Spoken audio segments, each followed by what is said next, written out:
Hi, I am Octavia. I am a CF Moto 400NK. Let's ride. I have a 2-cylinder engine with a 180 degrees firing interval. My engine management system is from Bosch. I can produce 41 horsepower and 24 pound-feet of torque. Sky Reaper got me January of 2020. We have 3,000 kilometers after just over a year. He rides me around the urban areas of Manila. We regularly cruise highways like Skyway, South Luzon Expressway, and Epifanio de los Santos Avenue. I roll on 17-inch wheels with 120 by 70 and 160 by 60 Adreno Sport tubeless tires from CST. My forks are non-adjustable standard telescopics, while my shock is a cantilever setup with adjustable preload and damping. I can carry about 17 liters of fuel. I burn around 4 to 5 liters of fuel for every 100 kilometers. My top speed is yet unknown because Sky Reaper does not go above the speed limit on the highways. He said the mechanical top speed is 200 kilometers per hour based on the gear ratios of my 6-speed manual transmission. I weigh in at about 206 kilos or 460 pounds give or take, but I am not a fat chick. I have regular bits and bobs though. LED lights, adjustable levers, digital display, handlebar kill switch, side stand kill switch, 2 riding modes, but Sky uses only sport mode, which I like to myself. Chain with X-ring seals made in Japan that made Sky happy about. The best part of me, as Sky told me, is the J1 brake system with Continental ABS. He said that the brake feel of the double front discs are very good when he is trail braking. The rear brake is very effective in adding stability during slow speed maneuvers. The brake lines are steel braided already. The master cylinder reservoir is transparent. A lot of people hate me for being made in China. A lot of people say I am too heavy. A lot of people say I am underpowered. A lot of people say a lot of things. All I ever care about is to make my rider happy. Do I make you happy, Sky? What is your biggest disappointment in me? What is your plan for me? Thank you, Octavia, for introducing yourself sa ating mga viewers. I will answer your question later, okay? Right. So this is my 3,000 kilometers review for the CF Moto 400 NK. Well, sa tunay, wala pa naman sa 3,000 kilometers talaga. Pero sa tinatakbo ng pandemic, nakakainip na. Kaya hindi ko na mahintay yung saktong 3,000 kilometers sa odometer. 200 kilometers na lang naman so wala na rin sigurong malaking diferensya yung mula ngayon hanggang sa kung kailan man maabot yung 3,000 kilometers kapag lumuwag na muli ang mga lansangan para makapag-ride na ng mas madami. Ayan. So bago natin simulan ang review, gusto ko munang ipaalala na subjective ang mga reviews. Palagi naman ibabaon ko ito ng sagad, ipapasok ko, kaya ibuka mo. Ibuka mo ang isip mo na subjective ang mga bike reviews. Gamitin mo lamang ito for reference. Ang positive sa akin, baka negative sa iba. Kung sabihin ko na okay ang suspension, tapos sasabihin ng iba na matagtag, dahil baka mas payat sila sa akin or mas mataba ako sa kanila. Ang mga reviews din ay depende sa taste ng reviewer. Kung hindi ko man ma-discuss ang mga phone mount options para sa NK, malamang dahil wala akong alam doon. Kasi wala naman akong pakialam sa mga phone mounts. Ayan. Gusto ko din sabihin na madami-dami na din naman akong nasakyan at na-testing ng motor. Pero kung ownership ang pag-uusapan, iisa lang si Octavia sa buhay ko. My first bike, my only bike. Pero susubukan ko pa rin na gamitin ang aking mga karanasan sa ibang motor for reference. Okay, so simulan natin. Madami ang nagsasabi na ang heart of a motorcycle is the engine. Para sa akin, it's not the engine. It is the suspension.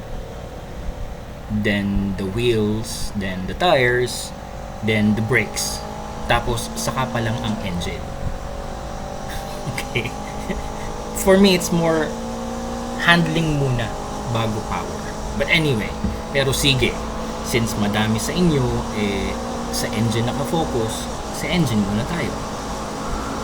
41 horsepower, 24 foot-pounds of torque.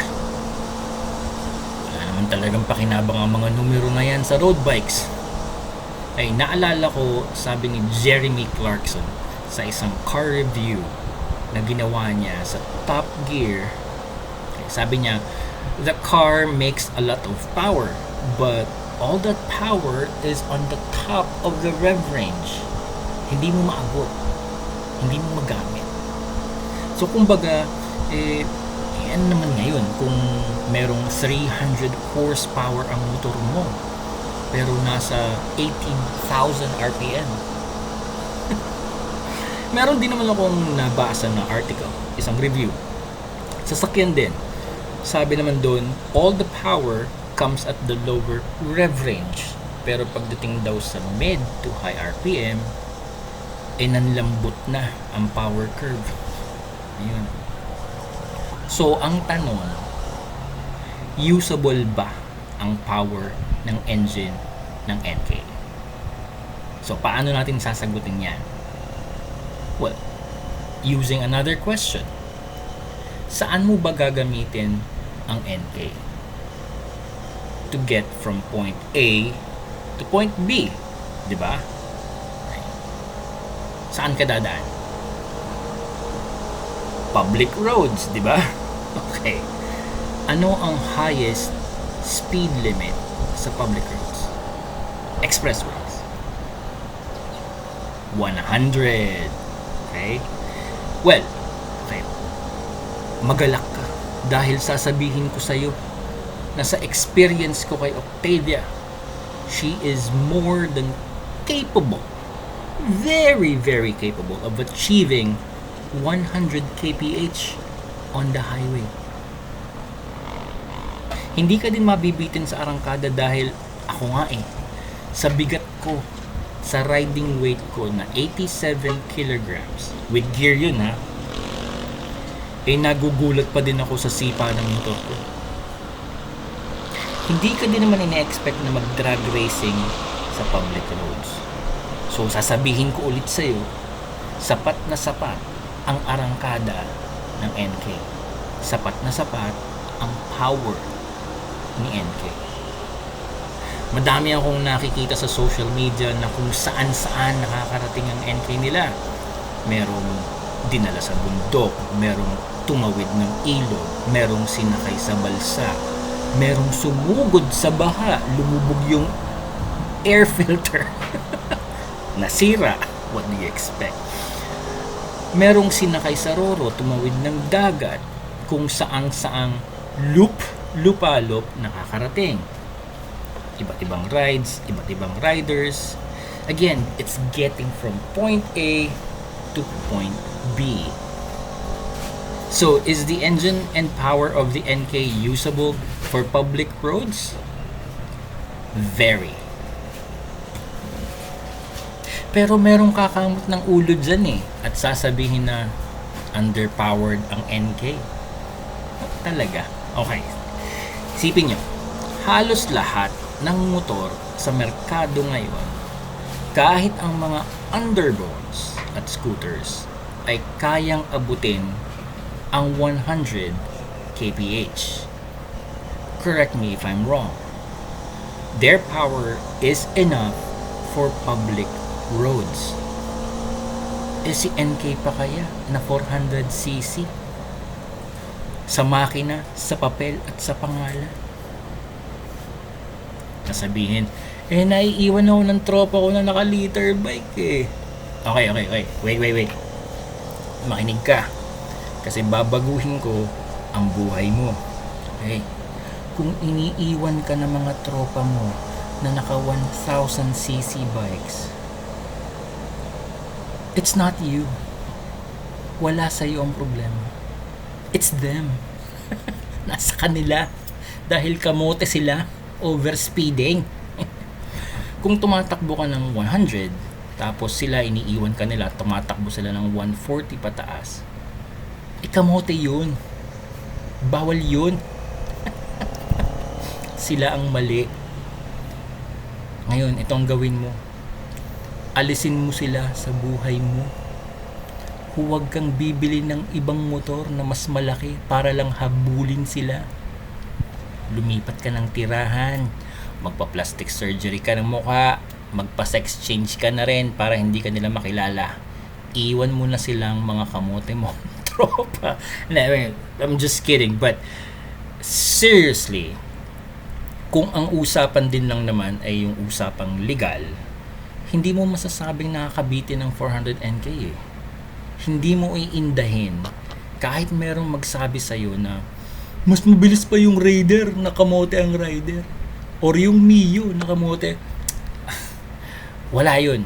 Huwag mong isipin yun dahil lahat ng motor ngayon sa Philippine market ay kayang abutin ang 100 kph na highest speed limit sa expressway. Again, correct me if I'm wrong, pero sa tingin ko tama yung iniisip ko.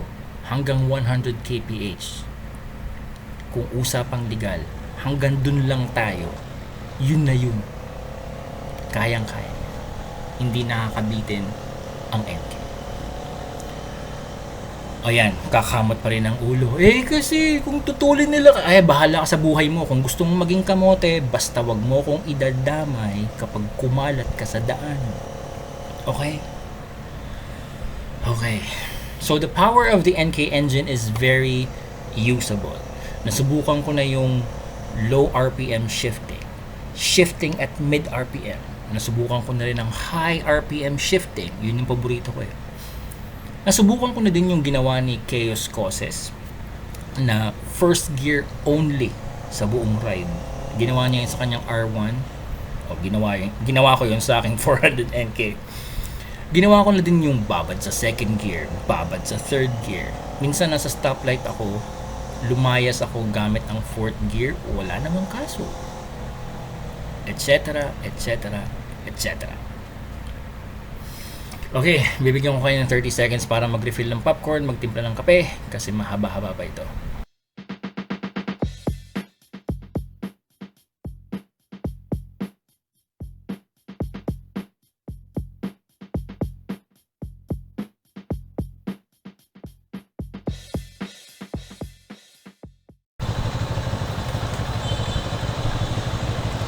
Suspension naman.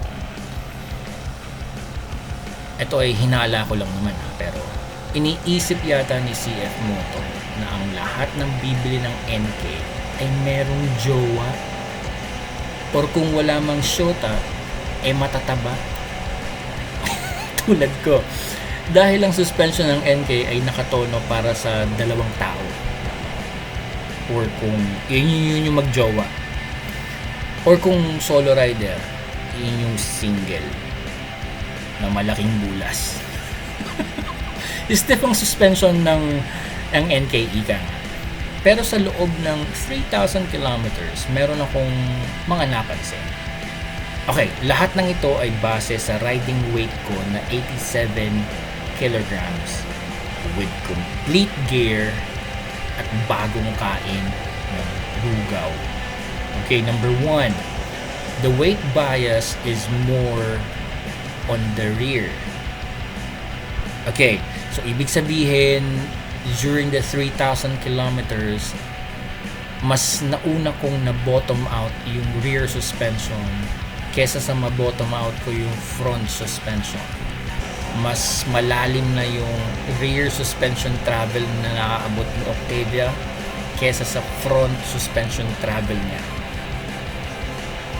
Well, it's good for straight line stability. It's good for straight line cruising. Pero hindi naman ganun kalaki ang bias tulad ng, let's say, cruisers. Hindi naman. Or maybe touring bikes. Hindi naman ganun. Again, ang pinag-uusapan natin dito ay yung bigat ko. Base sa bigat ko. Okay?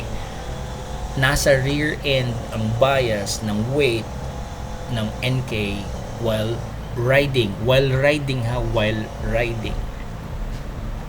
Based on the suspension travel that I'm getting. Okay, number 2. Hindi ganun katugma ang shock hydraulics sa spring rate. Pag sinabing shock, yun yung rear. Halos paubos na ang adjustment options ko sa damping adjuster. Pero nabibilisan pa rin ako sa rebound ng rear. And on the other hand, nababagalan naman ako sa compression. Ayun, kaya meron pa rin akong ramdam na talbog at tagtag. Pero napatino ko na ng konti. Okay naman siya. Bumabagay na sa riding style ko. Masaya naman ako. Yun nga lang, paubos na yung aking adjustment. Isang click na lang at wala na. Number 3, walang adjustability ang forks. Pero dahil sa magic ng tsamba, natsambahan ng CF Moto na ang rebound ng forks ay saktong-sakto sa timbang ko at sa riding style ko. Kaya okay ako doon. Nga lang, yung suspension, yung compression, mabagal. Hindi ko na maitono kasi walang adjustability. So, kung ano man yung meron, yun yung tinatsaga ko.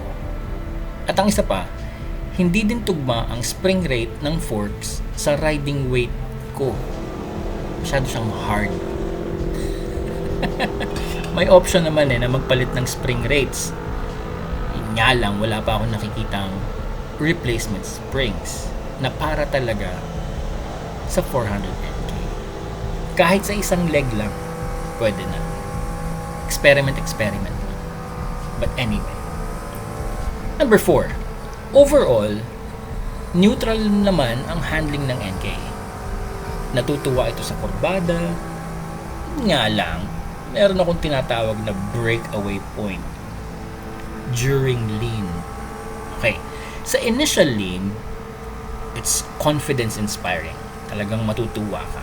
Ang sarap mag-initiate ng lean using the NK. Pero may punto. Biglang merong punto na akala mo bibigay yung grip dahil biglang hihiga si NK. Ngayon, sa mga hindi sanay, nakakagulat yun. Pero kapag nasanay ka na, parang nakakakiliti ang punto na yun. Mabilis lang naman yun, mabilis lang yung transition. So, initial lean, tapos yung breakaway point, tapos magsesettle na uli sa lean angle si NK. Kapag nasanay kayo, nakakatuwa.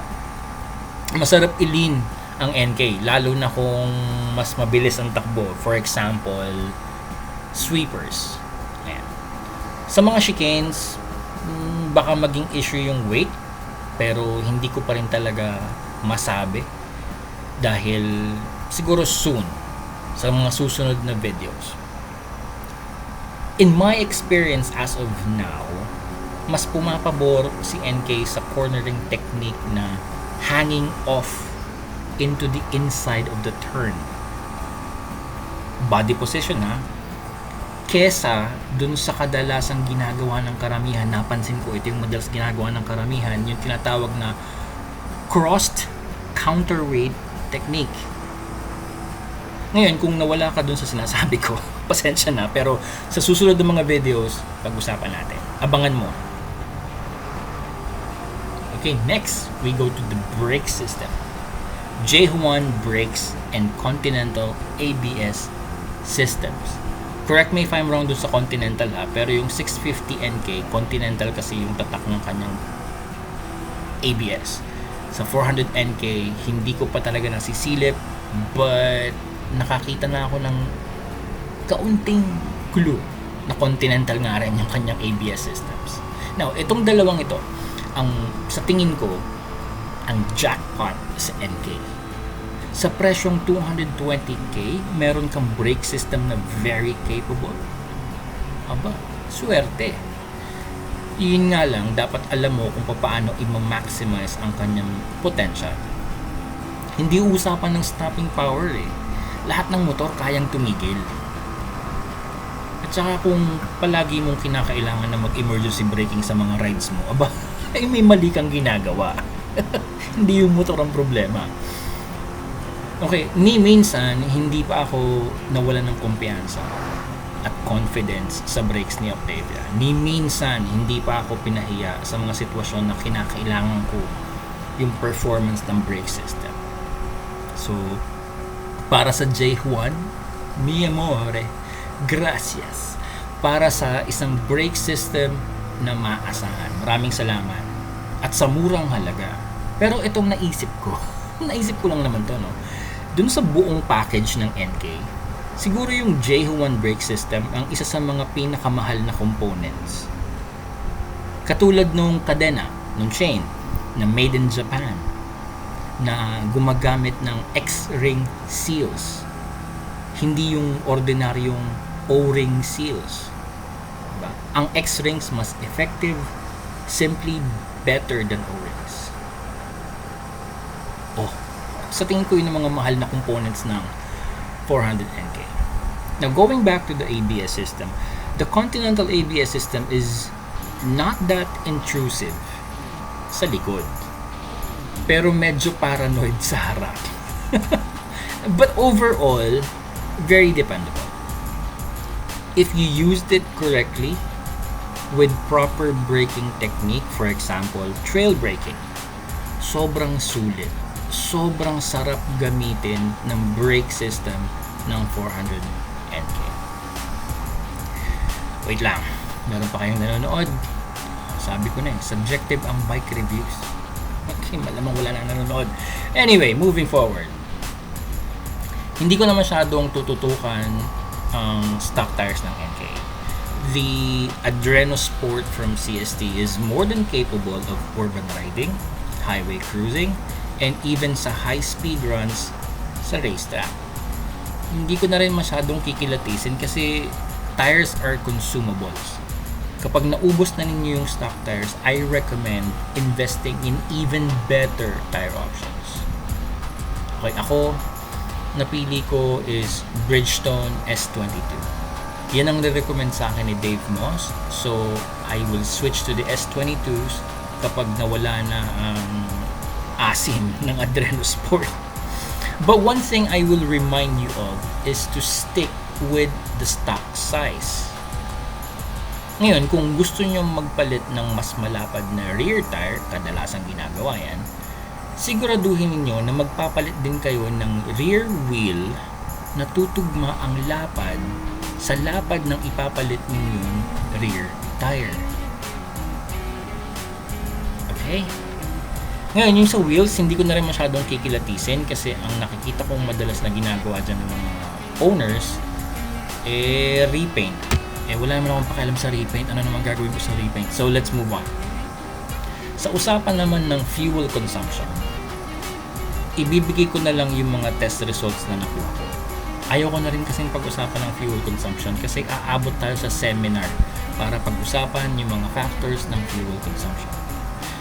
Pinakamatakaw ni Octavia is 15.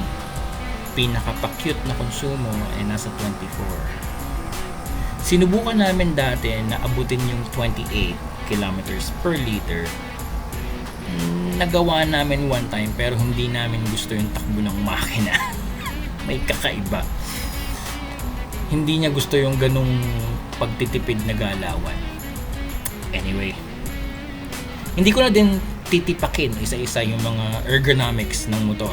Kasi kanya-kanyang preference yan eh. Ngayon, kung sasabihin ko na ang stock handlebar ng NK ay sobrang taas at sobrang tiklo, malamang marami sa inyo magsabi ng hindi gusto nga namin naka-riser pa eh. See? Anong sabi ko? Pero nasiyahan ako sa isang aspeto ng kanyang controls, yun yung adjustable levers. Imagine sa halagang 220,000 pesos. Meron kang motor na pwede mong i-adjust ang mga levers. Ang ibang mga premium bikes, minsan isa lang ang adjustable. Ang iba nga, wala pang adjustability options sa mas mahal na halaga. Pero again, sa murang halaga na 220,000 pesos, na-appreciate ko yung effort ng CF Moto na mag-install ng adjustable levers para sa 400NK. Hindi naman kasi tayo pare-pareho ng sizes ng kamay at saka ng reach. Okay, next, headlight. Malabo. Malabo ang stock na headlight ng 400NK. Palitan nyo. Or, magkabit kayo ng aux lights. Basta check nyo yung mga regulations sa LTO. Okay? Done. Next, signal lights. Okay, yung kanan, yung kaliwa. Pareho naman sila nagbi-blink. Okay yun. Mudguard. Sumasalo naman ng mud. Okay, good. Ito, stock mirrors. They work. They simply work. Huwag nyo nang palitan. Do not replace your stock mirrors because they work just fine. They work for safety. Huwag nyo unahin ang forma. The stock mirrors are better than other mirror options na nakikita kong kinakabit sa kanilang mga NK. They work fine, keep them. Digital display, minimalist pero informative naman. Yung mga kailangan mong information nakikita mo.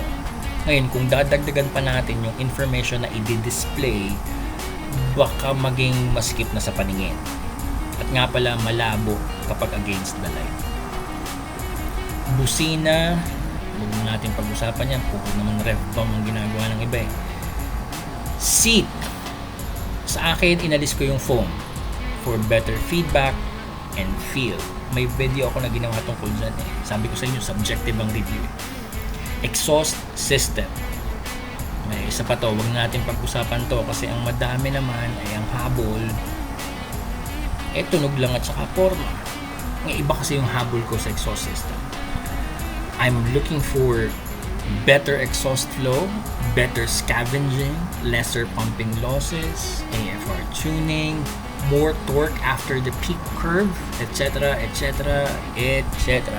Gagawa na lang ako ng technical videos about exhaust system kapag natapos ko na yung project namin ni Octavia. Maintenance topics.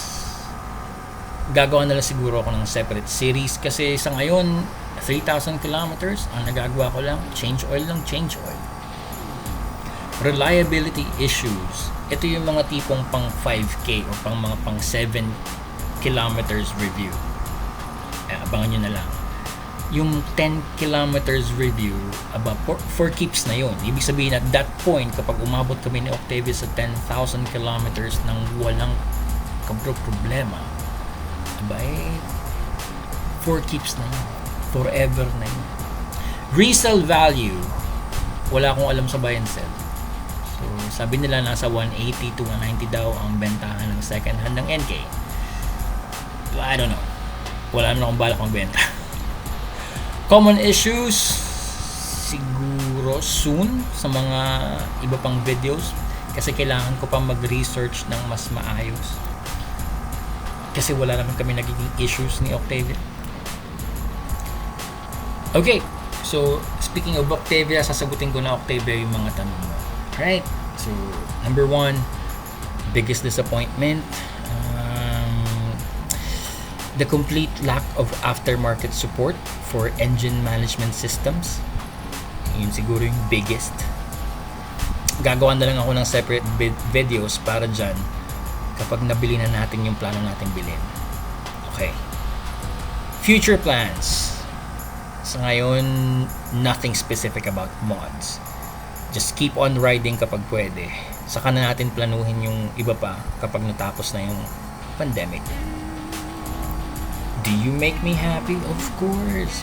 I am happy with Octavia. I'm happy with my 400NK. Akalain mo sa halagang 220,000 pesos. Kapag naisipan kong umakyat ng skyway, akyat. Kapag naisipan kong mag stroll sa SLEX, go lang. Hindi din naman ako nakukulangan sa urban riding. Kada stoplight, nababali ang liig nila. Ako din naman, nababali din ang liig ko kapag pinaparada ko na si Octavia. Tapos, iniiwan ko sa garahe bago ako pumasok ng bahay. Di ba Octavia, tingin ako ng tingin sa'yo. Lingon ako ng lingon. Hindi mo ako binibigyan ng problema. Nakakapag-park naman tayo sa mga car slots. Hindi ka umaayaw kapag gusto ko. Kapag ayaw ko naman, hindi ka nangungulit. Hindi ka magastos. Wala kang luho sa kung ano-ano mga burloloy. Hindi ka pa bebe. Wala kang arte. Hindi ka rin moody. Teka. Baka kung saan mapunta ang usapan. Bike review. Okay. Alright. So this is my review of the CF Moto 400NK at 3,000 kilometers since January of 2020. Ako po si Sky Repa. Thank you for watching.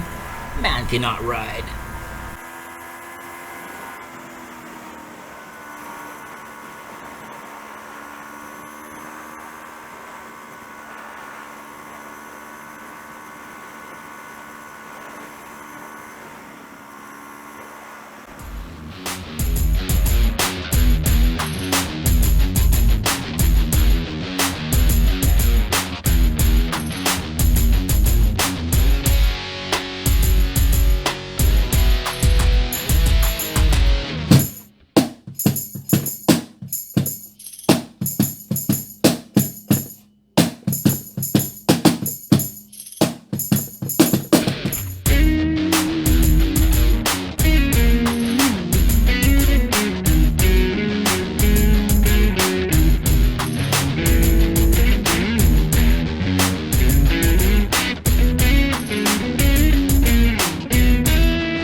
Steady ka lang sa linya mo. Kapag good rider ka, may kiss ka sa akin mamaya.